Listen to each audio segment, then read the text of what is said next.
చిన్నశంకరంపేట మండలంలో తల్లి తండ్రి లేని 16 మంది అనాథ పిల్లలను గుర్తించడం జరిగిందని, వారిలో 7గురికి నెలకు 4,000 రూపాయల చొప్పున స్కాలర్షిప్ కూడా రావడం జరుగుతుందని ఎంపీడీఓ దామోదర్ తెలిపారు. రాష్ట్ర ప్రభుత్వం చేపట్టిన ప్రజాపాలన ప్రగతి ప్రణాళిక 99 రోజుల కార్యక్రమంలో భాగంగా వారం రోజుల పాటు నిర్వహించే బాలల సంరక్షణ, మత్తు పదార్థాల నివారణ వారోత్సవ కార్యక్రమంలో భాగంగా నేడు మండల కేంద్రంలోని ఎంపీడీఓ కార్యాలయంలో మండల బాలల రక్షణ కమిటీ సమావేశాన్ని నిర్వహించారు.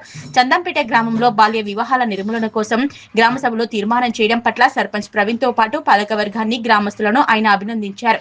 ఈ సందర్భంగా ఎంపీడీఓ దామోదర్ మాట్లాడుతూ మండలంలో 16 మంది అనాథ బాలలను గుర్తించడం జరిగిందని, వారిలో 7గురికి స్కాలర్షిప్లు కూడా రావడం జరుగుతుందన్నారు.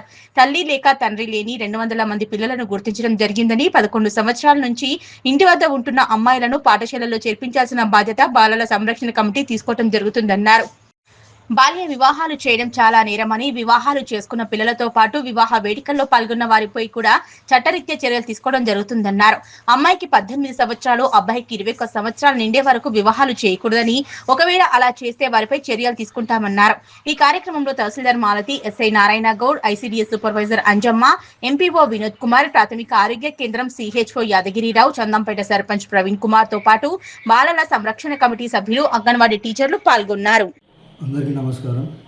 ప్రజాపాలన ప్రగతి ప్రణాళికలో 99 రోజుల కార్యాచరణ ప్రణాళికలో భాగంగా 27 నుంచి 2 తారీఖు వరకు మనము చైల్డ్ ప్రొటెక్షన్ అండ్ డ్రగ్స్ పై కార్యక్రమాలను నిర్వహించడం జరుగుతుంది. అందులో భాగంగా ఈరోజు మండల స్థాయి చిల్డ్రన్స్ ప్రొటెక్షన్ కమిటీ ఆధ్వర్యంలో సమావేశాన్ని నిర్వహించడం జరిగింది. ఇందులో భాగంగా మన శంకరంపేట మండలంలో 16 మంది ఆర్ఫాన్స్ను గుర్తించడం జరిగింది. అందులో 7గురికి ఆర్ఫాన్స్కు సంబంధించిన స్కాలర్షిప్స్ రావడం జరుగుతుంది. మిగతా వారికి అంటే కొంతమంది హాస్టల్స్లో ఉన్నారు, అందువల్ల వాళ్ళకి రావడం లేదు. కొత్తగా 3గురిని ఐడెంటిఫికేషన్ చేయడం జరిగింది. వారికి పెన్షన్ వచ్చేలాగా, స్కూల్లో జాయిన్ చేసేలాగా చర్యలు తీసుకోవడం జరుగుతుందని తీర్మానం చేయడం జరిగింది. అలాగే ఎవరైతే 11 ఏళ్ల పైన ఉండి ఇంటి దగ్గర చదువుతున్న పిల్లల్ని ఆడపిల్లల్ని హాస్టల్లో చేర్పించడానికి కూడా కమిటీ తీర్మానించడం జరిగింది. అలాగే ఇప్పుడు సెమీ ఆర్ఫాన్స్ అనంటే తల్లి ఉండి సింగిల్ పేరెంట్స్ ఎవరైతే ఉన్నారో వాళ్ళను కూడా శంకరపేట మండలంలో 200కు పైగా 200 మందిని గుర్తించడం జరిగింది. అట్లాగే చందంపేట గ్రామంలో బాల్య వివాహాల నిషేధం కొరకు వాళ్ళు తీర్మానం చేయడం జరిగింది. వాళ్ళకు కూడా సర్పంచ్ గారికి మేము ధన్యవాదాలు తెలపడం జరిగింది. అలాగే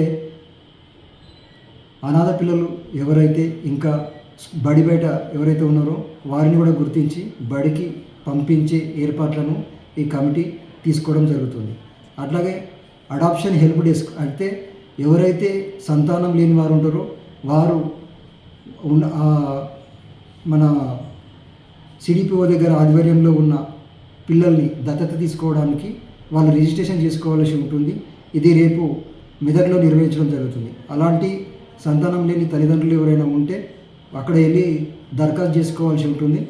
కాబట్టి ఈ సౌకర్యాన్ని వినియోగించుకోవాల్సింది సందర్భంగా తెలియజేస్తుంది.